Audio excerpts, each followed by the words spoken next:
High পৃথিবীর মানুষ, আসসালামু আলাইকুম। কেমন আছেন আপনারা? আশা করি ভালো আছেন। আখির হাতের সবকিছুর পক্ষ থেকে আপনাদেরকে জানাই স্বাগতম।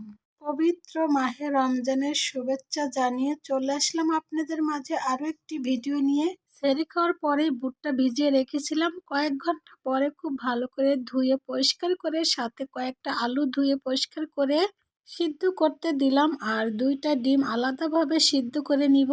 রোজার মধ্যে সকালে তেমন একটা কাজ থাকে না, আর যতটুকু কাজ ছিল আমি সেরে ফেলেছি। আর এদিকে বুট সিদ্ধ হতে হতে চলুন আপনাদের সাথে আরো একটি জিনিস শেয়ার করি। দেশের থেকে রসুন এনেছিলাম, এতদিন আলহামদুলিল্লাহ খেয়েছি, তো অবশেষে যেই রসুনগুলো ছিল পোকা ধরে যাচ্ছে।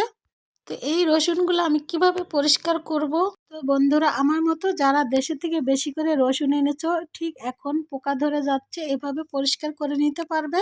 আর কিছুদিন পরেই তো আমাদের রসুন উঠে যাবে বা অনেকেরই উঠে যাবে। তো এই রসুনগুলো আর এভাবে রেখে কোনো লাভ নেই, পোকা খেয়ে ফেলছে। তো এই রসুনগুলো এখন আমি কিছুটা পানি দিয়ে পানিতে ভিজিয়ে রেখেছি। আজ ভিজিয়ে রেখেছি, কাল সকালে পরিষ্কার করব।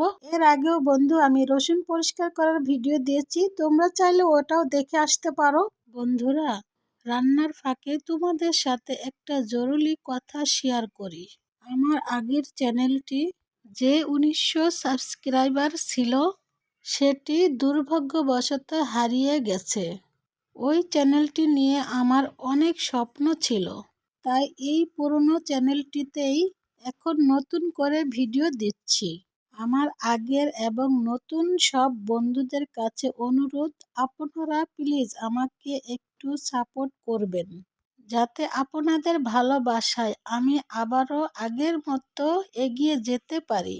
প্রিয় বন্ধুরা, আমার এই চ্যানেলটি আজ থেকে প্রায় 3 থেকে 4 বছর আগে খুলেছিলাম। এই চ্যানেলের প্রথম ভিডিও রসুনের ছিল, তোমরা সেটা দেখে আসতে পারো, তাহলেই বুঝতে পারবে আমি কতদিন আগে চ্যানেলটি খুলেছিলাম। তখন আমার ইউটিউবে রান্না ছাড়ার কোনো ধারণাই ছিল না। মেয়ের সহযোগিতায় বা মেয়েই আমাকে সাপোর্ট করে খুলে দিয়েছিল। মা মেয়ের দুইজনেরই ভয়েস আছে। মেয়ে তখন আমার কাছে ছিল প্রায় বছর খানিক, পরেই চ্যানেলটি আর চালাতে পারি নাই। মেয়েটা কুমিল্লায় চলে গেছে ব্যক্তিগত কারণে। তখন যে মোবাইলটাও দিয়ে দিয়েছিলাম মেয়েকে, ঠিক তাই চালাতে পারি নাই।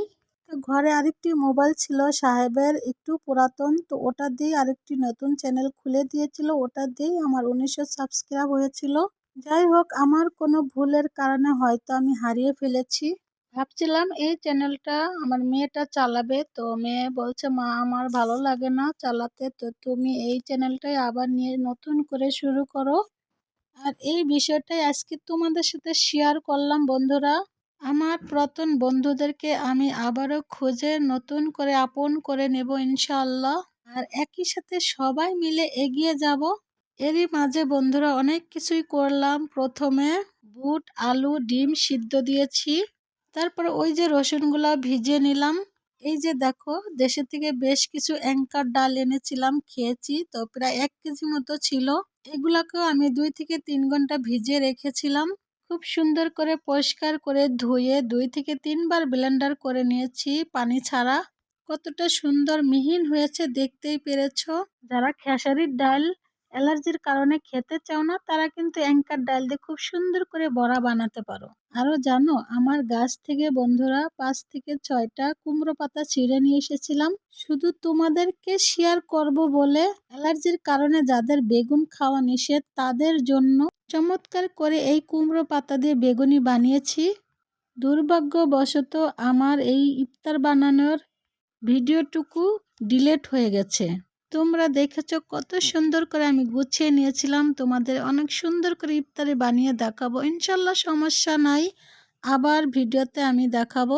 আমার পুরাতন বন্ধুরা জানে আমি আগের ভিডিওতে কত সুন্দর করে বেগুনি আলুর চপ বানিয়ে দেখেছি, ইনশাল্লাহ আবারও দিব। তো এখানে বানিয়েছিলাম আমি, এই যে দেখো, ডিম দিয়ে বুট করেছিলাম, ডিম দিয়ে আলুর চপ করেছিলাম, আর সেই অ্যাঙ্কার ডাল দিয়ে মুচমুচে পেঁয়াজু করেছিলাম। আর ওই যে দেখছো লম্বা করে, ওটা হচ্ছে সেই সেই কুমড়ো পাতার বেগুনি। আমি লাউ শাক অথবা কুমড়ো শাক, মিষ্টি কুমড়ার পাতা অথবা লাউয়ের পাতা এনে আমি তোমাদের বেগুনি বানিয়ে দেখাবো। যারা অ্যালার্জির কারণে বেগুন খাওয়া নিষেধ, তাদের কাছে এই বেগুনিটা চমৎকার লাগবে, সেম মনে হবে বেগুনি খাচ্ছ। আরও ছিল বুরিন্দা, আর এটা কিনা বুরিন্দা, আমি শুধু প্রসেস করে নিয়েছি। তো বন্ধুরা, আজ ভিডিওটা এখানেই রাখলাম। সবাই ভালো থাকো, সুস্থ থাকো, আমার পাশে থাকো এই কামনা করি, আর সবাইকে জুম্মা মোবারক জানিয়ে বিদায় নিচ্ছি। আল্লাহ হাফেজ।